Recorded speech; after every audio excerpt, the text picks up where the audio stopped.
తాకట్లో ఉన్న బంగారాన్ని విడిపించి ఆ రోజున మార్కెట్ ధర కట్టి మిగిలిన డబ్బును మీకు అందిస్తుంది కొమ్మూరి గోల్డ్. శ్రీమాత్రే నమః. శ్రీ గురుభ్యో నమః. పరాభవనామ సంవత్సరంలో ద్వాదశ రాశుల వారికి కూడా ఎలా ఉండబోతుంది, వారి యొక్క ఆదాయము, వ్యయము, రాజ్యపూజ్యము, అవమానము, వీటి గురించి సంక్షిప్తంగా తెలుసుకునే ప్రయత్నం చేద్దాం. మిథున రాశి వారికి సంబంధించి ఆదాయం 8, వ్యయం 11, రాజ్యపూజ్యం 1, అవమానం 7. ఈ సంవత్సరం వీరికి మిశ్రమ ఫలితాలు గోచరిస్తూ ఉన్నాయి. మాటల పట్ల కాస్త జాగ్రత్త ముఖ్యం. ఆర్థికమైనటువంటి ఫలితాలు మెరుగ్గా ఉంటాయి. ఊహించని లాభాలు కూడా ఉంటాయి. అలాగే ఫ్రీలాన్సింగ్, కమిషన్ ద్వారా వచ్చేటువంటి ఆదాయం పెరుగుతుంది. డిజిటల్ ఆదాయం కూడా పెరిగే అవకాశం అధికంగా ఉంది. జాగ్రత్త వహించాలి. ముఖ్యంగా వాహన ప్రమాదాలు ఎక్కువగా జరిగే అవకాశం ఉంటాయి. ఆన్లైన్ మోసాలు కూడా జరిగే అవకాశం ఉంది. క్రెడిట్ కార్డ్ ఖర్చులు పెరిగే అవకాశం ఉంటుంది. ఆ పరంగా చాలా జాగ్రత్తగా ఉండండి. ఉద్యోగము, వ్యాపార విషయానికి వస్తే ఉద్యోగస్తులకు ఉద్యోగంలో మార్పు జరిగే యోగ్యం ఎక్కువగా ఉంది. ఎంఎన్సి, ఐటీ కంపెనీలు, మీడియా వారికి శుభప్రదంగా ఉంటుంది. ట్రాన్స్ఫర్స్ అయ్యేటువంటి అవకాశం కూడా ఎక్కువగా గోచరిస్తుంది. వ్యాపారస్తులకు సంబంధించి వ్యాపార విస్తరణ, ఆన్లైన్ బిజినెస్ శుభకరంగా ఉంటుంది. మార్కెటింగ్ పరంగా కూడా చాలా అద్భుతంగా ఉంటుంది. విద్యార్థి రంగంలో ఉన్నటువంటి వారికి సంబంధించి కమ్యూనికేషన్ రంగాలు, media field, journalism, mass media, YouTubers, content క్రియేటర్స్కి అద్భుతమైనటువంటి కాలం. పోటీ పరీక్షల్లో మేధస్సు ఉపయోగపడుతుంది. అలాగే గృహిణులకు సంబంధించిన విషయంలో కూడా బంధువులతో అపార్థాలు పెరిగే అవకాశం ఉంది. మాటల వల్ల చిన్న చిన్న గొడవలు, కుటుంబ సర్దుబాట్లు ఖచ్చితంగా అవసరం. చేతి వృత్తులు, లిటిల్ హ్యాండ్ క్రాఫ్ట్స్ చేసేటువంటి వాళ్ళందరికీ కూడా చాలా యోగ్యమైనటువంటి కాలం. వ్యాపార విస్తీర్ణత కూడా పెరుగుతుంది. ట్రేడింగ్ కూడా పెరిగే అవకాశం ఉంది. రాజకీయ నాయకులకు సంబంధించిన విషయానికి వస్తే మాటలతో ప్రజలను ఆకట్టుకుంటారు. సోషల్ మీడియా ప్రభావం వీరి యొక్క మాటలు జనాల పట్ల ఎక్కువగా ఉంటుంది. కళారంగాలు, సినిమా రంగంలో ఉన్నటువంటి వారికి సంబంధించి రచన, యాంకరింగ్, స్క్రిప్ట్ రైటింగ్, డబ్బింగ్ వారికి అద్భుతమైనటువంటి కాలం. ఈ రాశిలో ఉన్న వాళ్ళు మంచి అవకాశాలు కూడా పెరుగుతాయి. వైవాహిక జీవితానికి సంబంధించి ఈ సంవత్సరంలో ద్వితీయార్థంలో ఆఖరిలో వివాహం జరిగే అవకాశం ఉంది. ప్రేమ వివాహానికి సంబంధించి కాస్త గందరగోళం ఎక్కువయ్యే అవకాశం ఉంది. కాస్త డిస్టెన్స్ రిలేషన్షిప్ కూడా ఉండే అవకాశం ఉంది. అలాగే ద్వితీయ భాగంలో వీరికి శుభం ఎక్కువగా కలిగే అవకాశం ఉంది. ద్వితీయార్థంలో సంతానానికి సంబంధించి పిల్లలు తెలివిగా ఎదుగుతారు. విదేశాల్లో ఉద్యోగము, డిజిటల్ పరంగా స్కిల్స్ అన్నీ కూడా పెరుగుతాయి. ఆరోగ్యపరమైనటువంటి విషయానికి వస్తే చాలా జాగ్రత్త వహించాలి. కొన్ని ఆహార వ్యవహారాలకు సంబంధించి, ఆరోగ్య వ్యవహారాలకు సంబంధించి నరాల బలహీనత పెరుగుతుంది. అలసట, ఒత్తిడి ఎక్కువ అవుతుంది. నిద్రలేమితనము, భుజం నొప్పులు, ఆహారము సమయానికి స్వీకరించకపోవడం, వాటి వల్ల ఇబ్బందులు పెరుగుతాయి. ఫాస్ట్ ఫుడ్ తినడం తగ్గించాలి. చల్లటి పదార్థాలు స్వీకరించడం తగ్గించాలి. మిథున రాశి వారికి సంబంధించి గోచార రీత్యా చూసుకుంటే గురు గోచారంలో భాగంగా గురువు 12వ స్థానంలో, అలాగే 1వ స్థానంలో మార్పులు సంవత్సరంలో సత్ఫలితాలు పొందే అవకాశం ఉంది. కొన్ని రకాల ఇబ్బందులు కూడా పడవచ్చు. విదేశీ యోగ్యంగా ఉంది. ఆధ్యాత్మికతతో పాటుగా కొన్ని ఖర్చులు కూడా పెరిగే అవకాశం ఉంది. సంవత్సరం మధ్య నుండి మెరుగుగా పెరిగే అవకాశం ఉంది. శని గోచార రీత్యా చూసుకుంటే శని 12వ స్థానంలో, 10వ స్థానంలో ప్రభావం ఎక్కువగా ఉంటుంది.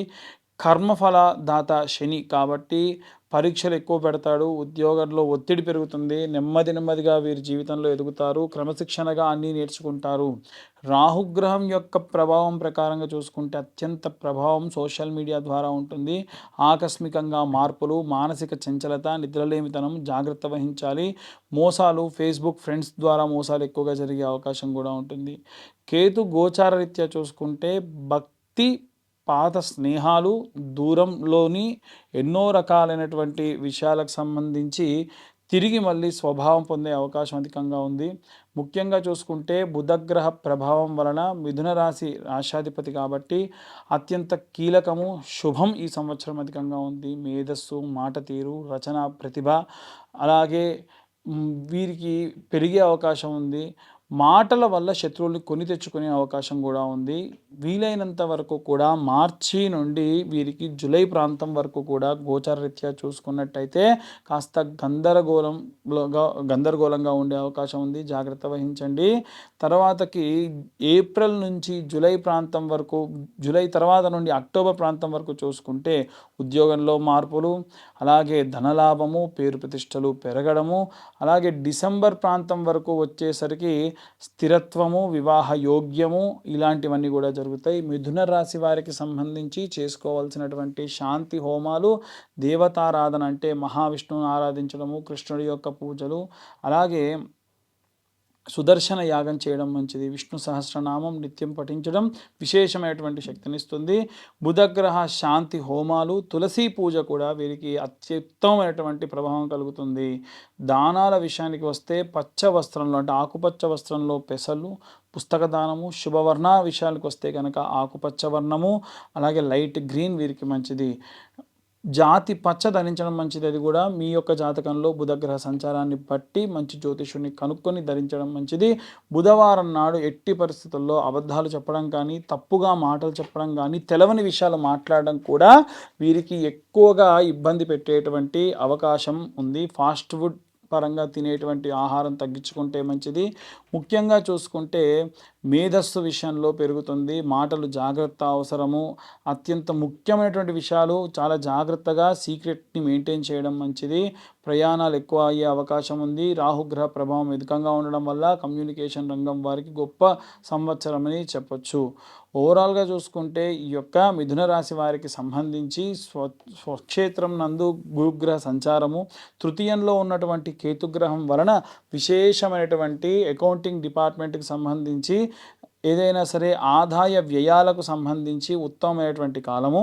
ఏవైనా సరే నిర్ణయాలు తీసుకునేటప్పుడు ఆదాయ వ్యయాలకు సంబంధించి, లోన్ వ్యవహారాలకు సంబంధించి చాలా జాగ్రత్తగా ఆలోచించి నిర్ణయాలు తీసుకోండి.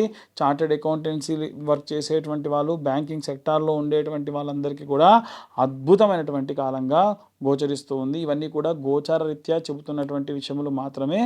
కేవలం ఈ యొక్క ద్వాదశ రాశుల వారికి సంబంధించి తిథి, వార, నక్షత్ర, యోగ కరణాలు గోచారరీత్యా చెబుతున్నాం. డీటెయిల్డ్గా జాతకం కావాలనుకున్న వాళ్ళు మీ పేరు, మీ date of birth, time, place ఉంటే మాత్రమే డీటెయిల్డ్గా జాతకం 60-70 పేజీల్లో మీ దాకా అందించడం జరుగుతుంది. ఆసక్తి కలవారు కింద ఉన్న నెంబర్కు కాంటాక్ట్ చేయండి. వాట్సాప్ మాత్రమే చేసే ప్రయత్నం చేయండి. ఉగాది అంటే యుగమునకు ఆది. పూర్వము సోమకుడు అనేటువంటి రాక్షసుడు వేదాలన్నింటినీ తస్కరించి సముద్ర గర్భానికి వెళ్తే మత్స్యావతార రూపంలో స్వామివారు ఆ యొక్క సోమకుడిని సంహరించి ఆ వేదాలన్నింటినీ కూడా తీసుకెళ్ళి బ్రహ్మదేవుడికి అప్పగించి ఈ యొక్క సృష్టిని సృజించినటువంటి రోజే ఈరోజు. కాబట్టే యుగమునకు ఆది ఉగాది అంటారు. అంటే మనందరం కూడా పుట్టింది, మన మూలాలు పుట్టింది ఈరోజే. కాబట్టి మనందరి పుట్టినరోజు ఈరోజు. ఈ రోజున మనము తలకు నూనె పెట్టుకోవడము, నలుగు పెట్టుకోవడము, అభ్యంగన స్నానం చేయడము, కొత్త వస్త్రాలు ధరించడము, ఆ వస్త్రాలకు కాస్తంత పసుపు పెట్టుకొని దేవతల దగ్గర షడ్రుచులతో కూడినటువంటి పచ్చడిని నైవేద్యంగా పెట్టి మన సంకల్పాన్ని చెప్పి, మన రిజల్యూషన్ అంటారు కదా, అందరూ న్యూ ఇయర్ రిజల్యూషన్ ఏంటి, ఏం తీసుకుంటున్నారు, అసలు న్యూ ఇయర్ కానే కాదు. ఎందుకు అంటే అక్కడ ఏమీ మారదు. మనకు ఉగాది రోజునే అన్నీ మారుతాయి.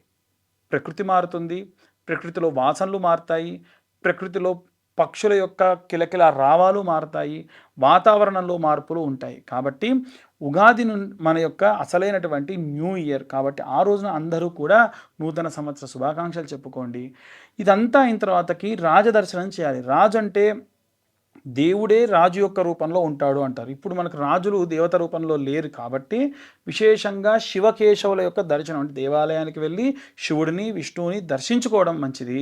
అలాగే ఈ యొక్క ఉగాది రోజున పంచాంగ శ్రవణాన్ని వినండి. ఇప్పుడు మనకు చెప్తున్నటువంటి పంచాంగ శ్రవణం అంతా కూడా మీరు మీ రాశికి సంబంధించి ఎలా ఉంది, ఈ సంవత్సరంలో ఏ టైం నుంచి ఏ టైం వరకు ఎలా ఉంది అనేటువంటి విషయాలు కూడా సంక్షిప్తంగా చెప్పేటువంటి ప్రయత్నం చేశాము.